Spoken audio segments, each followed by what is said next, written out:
ಸಚಿವ ಸಂಪುಟ ವಿಸ್ತರಣೆಗೆ ಮತ್ತೊಂದು ಮುಹೂರ್ತ ಫಿಕ್ಸ್ ಆಯ್ತಾ? ಹಾಗಾದ್ರೆ ಶುಕ್ರವಾರ ಮಧ್ಯಾಹ್ನ 12:30ಕ್ಕೆ ಸಮಾರಂಭ ನಿಗದಿಯಾಗಿರುವಂತಹ ಮಾಹಿತಿ ಲಭ್ಯವಾಗ್ತಾ ಇದೆ. ಲೋಕಭವನದಲ್ಲಿ ಪ್ರಮಾಣ ವಚನ ಸ್ವೀಕಾರಕ್ಕೆ ಸಿದ್ಧತೆ ಆಗ್ತಾ ಇದೆ. ಸಮಾರಂಭಕ್ಕೆ ಪೆಂಡಾಲ್ ಚೇರ್ ಅನ್ನ ಹಾಕಿ ಸಿಬ್ಬಂದಿ ಸಿದ್ಧತೆಯನ್ನ ಮಾಡ್ಕೊಳ್ತಾ ಇದ್ದಾರೆ. ಹಾಗಾದ್ರೆ ಶುಕ್ರವಾರ ಮಧ್ಯಾಹ್ನ 12:30ಕ್ಕೆ ಪದಗ್ರಹಣ ಆಗತ್ತಾ? ಸಚಿವ ಸಂಪುಟ ವಿಸ್ತರಣೆ ಆಗತ್ತಾ? ಮುಹೂರ್ತ ನಿಗದಿ ಆಗಿದ್ಯಾ? ಈ ಬಗ್ಗೆ ಅಧಿಕೃತವಾದಂಥ ಮಾಹಿತಿ ಹೊರಗಡೆ ಬರಬೇಕಾಗಿದೆ. ಆದರೆ ಎಲ್ಲ ರೀತಿಯಾದಂಥ ಸಿದ್ಧತೆಗಳು ಈಗಾಗಲೇ ಆರಂಭ ಆಗಿದೆ. ಲೋಕಭವನದಲ್ಲಿ ಪ್ರಮಾಣವಚನ ಸ್ವೀಕಾರಕ್ಕೆ ಎಲ್ಲ ರೀತಿಯಾದಂಥ ಸಿದ್ಧತೆಗಳು ನಡೀತಾ ಇರುವಂಥದ್ದು. ಸಮಾರಂಭಕ್ಕೆ ಪೆಂಡಾಲ್ ಚೇರ್ಗಳನ್ನು ಹಾಕಿ ಸಿಬ್ಬಂದಿ ಎಲ್ಲ ರೀತಿಯಾದಂಥ ಸಿದ್ಧತೆಯನ್ನು ಮಾಡ್ಕೊಳ್ತಾ ಇದ್ದಾರೆ. ಸಚಿವ ಸಂಪುಟ ವಿಸ್ತರಣೆಗೆ ಮತ್ತೊಂದು ಮುಹೂರ್ತ ಈಗ ಫಿಕ್ಸ್ ಆಗಿರುವಂಥದ್ದು. ಈಗಾಗಲೇ ರಾಜ್ಯ ನಾಯಕರುಗಳು ದೆಹಲಿಯಲ್ಲಿ ಬೀಡುಬಿಟ್ಟಿದ್ದಾರೆ. ಹೈಕಮಾಂಡ್ ನಾಯಕರುಗಳ ಜೊತೆ ಸಾಲು ಸಭೆಗಳಾಗ್ತಾ ಇದ್ದಾವೆ. ಲೋಕಭವನದಲ್ಲಿ ಸಚಿವರ ಪ್ರಮಾಣ ವಚನಕ್ಕೆ ಸಿದ್ಧತೆ ಆಗ್ತಾ ಇದೆ. ಅಹಿತಕರ ಘಟನೆ ನಡೆಯದಂತೆ ಪೊಲೀಸ್ ಭದ್ರತೆಯನ್ನು ಕೂಡ ಇಲ್ಲಿ ಕೈಗೊಳ್ಳಲಾಗಿರುವಂಥದ್ದು. ಈ ವಿಚಾರಕ್ಕೆ ಸಂಬಂಧಪಟ್ಟಂತೆ ಸಭೆ ನಡೆಸಲಾಗಿದೆ. ಬೆಂಗಳೂರು ನಗರ ಪೊಲೀಸ್ ಆಯುಕ್ತರ ಕಚೇರಿಯಲ್ಲಿ ಸಭೆ ನಡೆಸಲಾಗಿದೆ. ಪೊಲೀಸ್ ಆಯುಕ್ತ ಸೀಮಂತ್ ಕುಮಾರ್ ಸಿಂಗ್ ನೇತೃತ್ವದಲ್ಲಿ ಭದ್ರತೆ ವಿಚಾರಕ್ಕೆ ಸಂಬಂಧಪಟ್ಟಂತೆ ಸಭೆ ನಡೆಸಲಾಗ್ತಾ ಇದೆ. ಸುದೀರ್ಘ 2 ಗಂಟೆಗಳ ಕಾಲ ಪೊಲೀಸ್ ಅಧಿಕಾರಿಗಳು ಸಭೆ ನಡೆಸಿದ್ದಾರೆ. ಭದ್ರತಾ ಕ್ರಮಗಳ ಬಗ್ಗೆ ಪೊಲೀಸ್ ಅಧಿಕಾರಿಗಳು ಚರ್ಚೆ ನಡೆಸಿದ್ದಾರೆ. ಅಧಿಕೃತ ಸೂಚನೆ ಸಿಗ್ತಾ ಇದ್ದಂತೆ ಅಗತ್ಯ ಸಿದ್ಧತೆಗೆ ಸೂಚನೆಯನ್ನ ನೀಡಲಾಗಿದೆ. ಪೊಲೀಸ್ ಆಯುಕ್ತ ಸೀಮಂತ್ ಕುಮಾರ್ ಸಿಂಗ್ ಈ ಬಗ್ಗೆ ಸೂಚನೆಯನ್ನ ನೀಡಿದ್ದಾರೆ. ಲೋಕಭವನದಲ್ಲಿ ಸಚಿವರ ಪ್ರಮಾಣ ವಚನಕ್ಕೆ ಸಿದ್ಧತೆ ಆಗ್ತಾ ಇರುವಂಥದ್ದು ಒಂದು ಕಡೆಯಾದರೆ, ಮತ್ತೊಂದು ಕಡೆ ಭದ್ರತೆ ವಿಚಾರಕ್ಕೆ ಸಂಬಂಧಪಟ್ಟಂತೆ ಪೊಲೀಸ್ನವರು ಕೂಡ ಈಗಾಗಲೇ ಸಿದ್ಧತೆಯನ್ನ ಮಾಡ್ಕೊಳ್ತಾ ಇದ್ದಾರೆ. ಇನ್ನು ಲೋಕಭವನದಲ್ಲಿ ಸಚಿವರ ಪ್ರಮಾಣ ವಚನ ಸಿದ್ಧತೆ ಸಂಬಂಧಪಟ್ಟಂತೆ ಅಧಿಕೃತ ಸೂಚನೆ ಸಿಗ್ತಾ ಇದ್ದಂತೆ ಎಲ್ಲ ರೀತಿಯಾದಂಥ ಸಿದ್ಧತೆಯನ್ನು ಮಾಡ್ಕೊಳ್ಳೋದಕ್ಕೆ ಪ್ರಿಪೇರ್ ಆಗ್ತಾ ಇದ್ದಾರೆ. ಇನ್ನು ಸಿಬ್ಬಂದಿ ಒಂದು ಕಡೆ ಪೆಂಡಾಲ್ ಹಾಗೆ ಚೇರ್ಗಳನ್ನು ಹಾಕಿ ಲೋಕಭವನದಲ್ಲಿ ಸಿದ್ಧತೆಯನ್ನು ಮಾಡ್ಕೊಳ್ತಾ ಇರುವಂಥದ್ದು. ಮತ್ತೊಂದು ಕಡೆ ಪೊಲೀಸ್ ಇಲಾಖೆ ಕೂಡ ಈಗಾಗಲೇ ಸಿದ್ಧತೆಯನ್ನು ಮಾಡ್ಕೊಳ್ತಾ ಇದೆ. ಯಾವ ಸಮಯಕ್ಕೆ ನಿಗದಿ ಆಗುತ್ತೆ, ಅಲ್ಲಿ ಯಾವ ರೀತಿಯಾದಂಥ ವ್ಯವಸ್ಥೆಯನ್ನು ಮಾಡಬೇಕು, ಭದ್ರತೆ ಯಾವ ರೀತಿಯಾಗಿ ಕೊಡಬೇಕು ಅನ್ನೋ ನಿಟ್ಟಿನಲ್ಲಿ ಪೊಲೀಸ್ ಇಲಾಖೆಯಿಂದ ಸಭೆನ ನಡೆಸಲಾಗ್ತಾ ಇರುವಂಥದ್ದು. ಸುದೀರ್ಘ 2 ಗಂಟೆಗಳ ಕಾಲ ಸಭೆನ ನಡೆಸಲಾಗಿದೆ. ಹಿರಿಯ ಪೊಲೀಸ್ ಅಧಿಕಾರಿಗಳು ಸಭೆಯಲ್ಲಿ ಭಾಗಿಯಾಗಿದ್ದರು. ನಗರ ಪೊಲೀಸ್ ಆಯುಕ್ತ ಸೀಮಂತ್ ಕುಮಾರ್ ಸಿಂಗ್ ಅವರ ನೇತೃತ್ವದಲ್ಲಿ ಆದಂತಹ ಸಭೆ ಇದು. ಸಭೆಯಲ್ಲಿ ಯಾವ ಸಮಯಕ್ಕೆ ಆಗುತ್ತೆ ಅಂದರೆ ಅಧಿಕೃತವಾಗಿ ಒಂದು ಸೂಚನೆ ಸಿಗ್ತಾ ಇದ್ದ ಹಾಗೇನೆ ಭದ್ರತೆ ಯಾವ ರೀತಿಯಾಗಿ ಕೊಡಬೇಕು, ಯಾವ ರೀತಿಯಾದಂಥ ಕಾರ್ಯಕ್ರಮಗಳಿರುತ್ತೆ ಅನ್ನೋ ಹಿನ್ನೆಲೆಯಲ್ಲಿ ಸಭೆಯನ್ನು ನಡೆಸಲಾಗಿದೆ.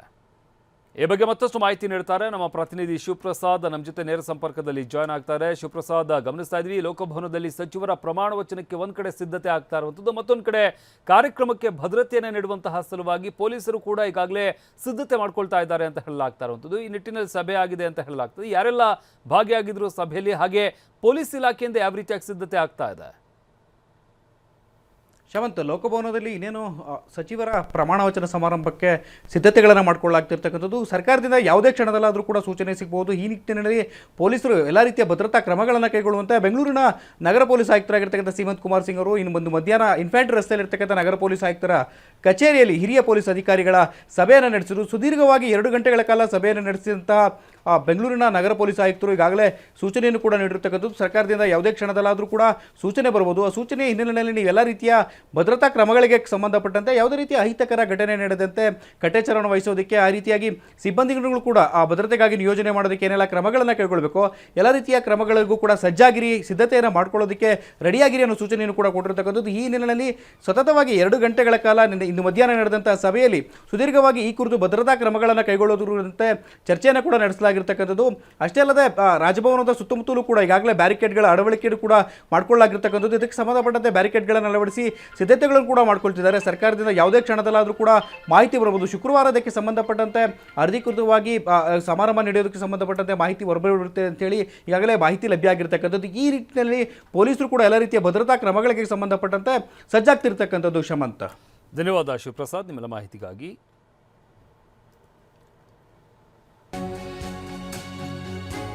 ಇನ್ನು ಮತ್ತೊಂದು ಕಡೆ ಇನ್ನೂ ಕೂಡ ರಾಹುಲ್ ಗಾಂಧಿ ಜೊತೆಗಿನ ಸಭೆ ನಿಗದಿಯಾಗಿಲ್ಲ. ರಾಹುಲ್ ಮಾಹಿತಿಗಾಗಿ ರಾಜ್ಯ ನಾಯಕರು ಕಾಯ್ತಾ ಇದ್ದಾರೆ. D K Shivakumar, Siddaramaiah, B K Hariprasad ಇವತ್ತು ನಡಿಬೇಕಾಗಿದ್ದಂತ ಹೈಕಮಾಂಡ್ ನಾಯಕರ ಸಭೆ ರದ್ದಾಗಿದೆ.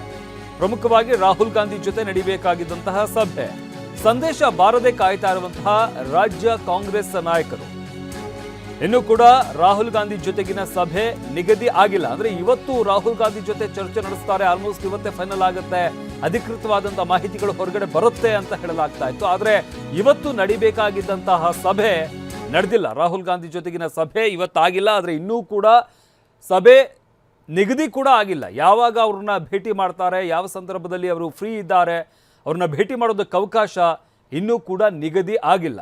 ರಾಹುಲ್ ಮಾಹಿತಿಗಾಗಿ ರಾಜ್ಯ ನಾಯಕರುಗಳು ಕಾಯ್ತಾ ಇದ್ದಾರೆ. D K Shivakumar, Siddaramaiah, B K Hariprasad ಇವರೆಲ್ಲರೂ ಕೂಡ ದೆಹಲಿಯಲ್ಲಿ ಬೀಡುಬಿಟ್ಟಿದ್ದಾರೆ. ನಿನ್ನೆ ಕೂಡ ಸುದೀರ್ಘವಾದಂತಹ ಚರ್ಚೆನ ನಡೆಸಲಾಯಿತು. ಕೆ ಸಿ ವೇಣುಗೋಪಾಲ್ ಅವರ ನಿವಾಸದಲ್ಲಿ ಸಭೆಯನ್ನು ನಡೆಸಲಾಯಿತು. ಇನ್ನು ದೆಹಲಿಗೆ ಹೋಗಿದ್ದ ಜಮೀರ್ ಬೆಂಗಳೂರಿಗೆ ವಾಪಸ್ ಆಗಿದ್ದಾರೆ. ಹೈಕಮಾಂಡ್ ಬುಲಾವ್ ಮೇರೆಗೆ ಬೆಳಗ್ಗೆ ದೆಹಲಿಗೆ ಪ್ರಯಾಣವನ್ನ ಬೆಳೆಸಿದ್ರು. ದೆಹಲಿಯಿಂದ ಟೆನ್ಷನ್ನಲ್ಲೇ ಜಮೀರ್ ವಾಪಸ್ ಆಗಿದ್ದಾರೆ.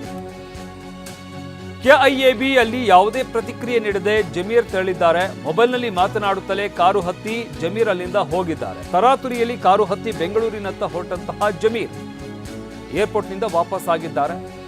ದೆಹಲಿಗೆ ಹೋಗಿದ್ದಂತಹ ಜಮೀರ್ ಅಹಮದ್ ವಾಪಸ್ ಅವರು ಬೆಂಗಳೂರಿಗೆ ಬಂದರು. ಬೆಂಗಳೂರಿಗೆ ಬಂದಂತಹ ಸಂದರ್ಭದಲ್ಲಿ ಮಾಧ್ಯಮದವರು ಅವ್ರನ್ನ ಪ್ರತಿಕ್ರಿಯೆ ಕೇಳಿದಂಥ ಸಂದರ್ಭದಲ್ಲಿ ಯಾವುದೇ ರೀತಿಯಾದಂತಹ ಪ್ರತಿಕ್ರಿಯೆ ನೀಡಿಲ್ಲ. ಅವರು ಫೋನಲ್ಲಿ ಮಾತಾಡಿಕೊಂಡು ಹಾಗೆ ಅವರು ಕಾರು ಹತ್ತಿ ಅಲ್ಲಿಂದ ಹೊರಟಿದ್ದಾರೆ.